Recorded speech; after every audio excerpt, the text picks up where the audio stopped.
നമസ്കാരം.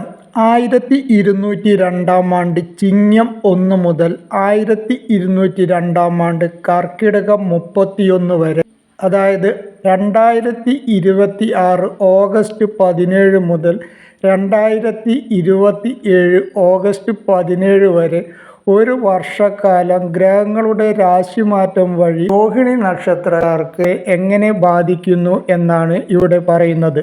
അതിനു മുമ്പ് ആദ്യമേ പറയട്ടെ, ഈ വീഡിയോ നിങ്ങൾ മുഴുവനായും കാണുവാൻ ശ്രമിക്കുക. അവസാന ഭാഗത്ത് ദോഷഫലങ്ങൾക്ക് ചെയ്യേണ്ട പരിഹാര മാർഗങ്ങളെ പറ്റിയും പറഞ്ഞിരിക്കുന്നു. കൂടാതെ ഈ ചാനൽ ഇതുവരെ സബ്സ്ക്രൈബ് ചെയ്യാത്തവർ ദയവായി സബ്സ്ക്രൈബും ലൈക്കും ചെയ്യുവാൻ അപേക്ഷിക്കുന്നു. 1202 രോഹിണി നക്ഷത്രക്കാർ അല്പം കൂടുതൽ എല്ലാ കാര്യത്തിലും ശ്രദ്ധിക്കേണ്ട ഒരു സമയമാണ്. ശ്രദ്ധക്കുറവ് കൊണ്ട് ചില പ്രശ്നങ്ങൾ ഒക്കെ വന്നു ചേരുവാൻ സാധ്യതയുള്ളത് കൊണ്ട് തന്നെ എന്ത് കാര്യത്തിലും കൂടുതൽ ശ്രദ്ധ ഈ സമയത്ത് ഇവർക്ക് ഉണ്ടാവേണ്ടതുണ്ട്. തൊഴിൽ സംബന്ധമായി പറയുകയാണെങ്കിൽ ഒരു സമ്മിശ്ര ഫലമാണ് ഇവർക്ക് തൊഴിലിൽ ലഭിക്കുന്നത്. അതായത് ജോലി ലഭിക്കുവാൻ സാധ്യതയുണ്ടെങ്കിലും സ്ഥലം മാറ്റം ഉണ്ടാകുവാൻ സാധ്യതയുള്ള ഒരു സമയമാണ്. സ്ഥാനഭ്രംശം ഉണ്ടാകുവാൻ ഈ വർഷത്ത് സാധ്യതയുണ്ട്. അപ്രതീക്ഷിതമായി ജോലി നഷ്ടപ്പെട്ടു പോകാതിരിക്കാൻ ഇവർ ചെറിയ ചെറിയ തർക്കങ്ങൾ ഒന്നും ഏർപ്പെടാതെയും മേലധികാരിയുടെ അപ്രീതി ഉണ്ടാവാതെയും മുന്നോട്ട് പോകേണ്ടതുണ്ട്. വരുമാന വർധനവ് ഉണ്ടാവുന്ന ഒരു സമയമാണ്. അതേപോലെ തന്നെ ജോലി ലഭിക്കണമെന്ന് ആഗ്രഹിക്കുന്നവർക്ക്, ദീർഘകാലമായി ജോലി ആഗ്രഹിക്കുന്നവർക്ക് ജോലി ലഭിക്കുവാൻ സാധ്യതയുള്ള വർഷം കൂടിയാണ്. ജോലിയിൽ മാറ്റം ഉണ്ടാവുമെങ്കിലും അത് മാനസിക സമ്മർദ്ദത്തിന് വഴിവെക്കുന്ന മാറ്റം ആവാതിരിക്കാൻ ശ്രദ്ധിക്കേണ്ടതുണ്ട്. കാരണം ഇവർ മേലധികാരിയുടെയോ മറ്റോ അപ്രീതിക്ക് പാത്രമായി സ്ഥലം മാറ്റം ഉണ്ടാകുവാൻ സാധ്യതയുള്ളത് കൊണ്ട് തന്നെ അത് വളരെ അധികം ശ്രദ്ധിക്കേണ്ട ഒരു സമയം കൂടിയാണ്. ബിസിനസ്സിൽ ഗുണദോഷ സമ്മിശ്രമായ ഒരു വർഷമാണ്. ബിസിനസ് നേട്ടം ഉണ്ടാവുമെങ്കിലും അതീവ ശ്രദ്ധ ഈ സമയത്ത് ഇവർക്ക് ആവശ്യമുണ്ട്. പങ്കാളിത്ത ബിസിനസ്സിൽ പങ്കാളിയുമായി തർക്കങ്ങളില്ലാതെ മുന്നോട്ട് പോകേണ്ടതുണ്ട്. എന്നാൽ ധനപരമായിട്ട് വളരെ അധികം നേട്ടമുണ്ടാവുന്ന ഒരു വർഷമാണ്. വിവിധ സ്രോതസ്സിൽ നിന്നും ധനവരവ് ഉണ്ടാവുന്നതാണ്.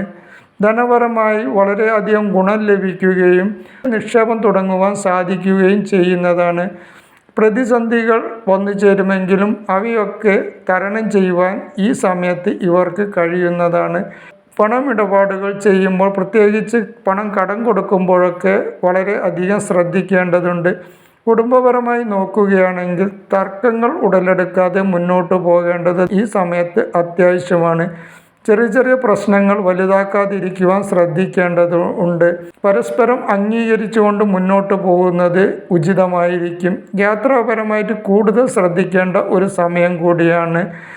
ദൂരയാത്രകൾ ചെയ്യുമ്പോൾ, പ്രത്യേകിച്ച് ഇരുചക്ര വാഹനങ്ങൾ യാത്ര ചെയ്യുമ്പോൾ അതീവ ശ്രദ്ധ ആവശ്യമുണ്ട്. വീട്, വാഹനം ഇവ വാങ്ങുവാൻ ആഗ്രഹിക്കുന്നവർക്ക് അത് നടന്നു കിട്ടുന്നതാണ്.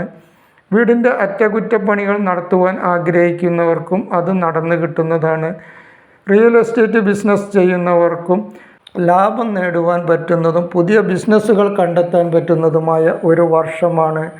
അയൽപക്കങ്ങൾ തമ്മിലോ അല്ലെങ്കിൽ ബന്ധുക്കൾ തമ്മിലോ തർക്കമുണ്ടാകാതെ നോക്കേണ്ടതുണ്ട്. വാക്കുകൾ പ്രയോഗിക്കുമ്പോൾ വളരെ അധികം ശ്രദ്ധിക്കേണ്ടതുണ്ട്. വിവാഹം ആഗ്രഹിക്കുന്നവർക്ക് അത് നടന്നു കിട്ടുന്നതാണ്. പ്രണയിക്കുന്നവർക്കും പ്രതിസന്ധികളൊന്നും ഇല്ലാത്ത ഒരു സമയം കൂടിയാണ്. വിദേശത്ത് പോയി പഠിക്കുവാൻ ആഗ്രഹിക്കുന്ന വിദ്യാർത്ഥികൾക്ക് അത് നടന്നു കിട്ടുന്നതാണ്. എന്നാൽ പുതിയ അഡ്മിഷന് വേണ്ടി, പുതിയ കോഴ്സുകൾക്ക് വേണ്ടി അമിതമായി പണം കൊടുത്ത് സീറ്റ് കരസ്ഥമാക്കുമ്പോൾ അതിൻ്റെ സുതാര്യത ഉറപ്പുവരുത്തേണ്ട സമയം കൂടിയാണ്. ആരോഗ്യകരമായി പറയുകയാണെങ്കിൽ ചെറിയ ചെറിയ പ്രശ്നങ്ങളൊക്കെ ഉണ്ടാകുവാനും ഈ സമയത്ത് സാധ്യതയുണ്ട്. വീട്ടിൽ മംഗളകർമ്മങ്ങൾ നടക്കുവാനും സാധ്യതയുണ്ട്. സുഹൃത്ത് ബന്ധം ദൃഢമാക്കുവാനും പുതിയ സുഹൃത്തുക്കളെ ലഭിക്കുവാനും അതുവഴി ഇവർക്ക് മാനസികമായി ഉന്മേഷവും ഊർജ്ജസ്വലതയും കൈവരിക്കുവാനും പുതിയ സംരംഭങ്ങൾ സുഹൃത്തുക്കളുമായി തുടങ്ങുവാനും ഒക്കെ ഈ സമയത്ത് ഇവർക്ക് സാധ്യത കൂടുതലാണ്. സുഹൃത്ത് നേട്ടം ഉണ്ടാവുന്ന ഒരു വർഷം കൂടിയാണ്. പൊതുവെ പറയുകയാണെങ്കിൽ 1202 ഗുണദോഷ സമ്മിശ്രമായ ഒരു വർഷമാണ്. ഗുണഫലങ്ങൾ കൂടുതൽ ലഭിക്കുന്നതിനു വേണ്ടി ക്ഷേത്രദർശനവും വഴിപാടുകളും ചെയ്യുക. പ്രധാനമായും ശാസ്താക്ഷേത്ര ദർശനം, വിഷ്ണു ക്ഷേത്ര ദർശനം എന്നിവ നടത്തി വഴിപാടുകൾ ചെയ്യുക. വിഷ്ണു സഹസ്രനാമം ജപിക്കുക എന്നിവയൊക്കെ ചെയ്താൽ ഈ വർഷം ഇവർക്ക് ഏറെ ഗുണം ലഭിക്കുന്നതാണ്.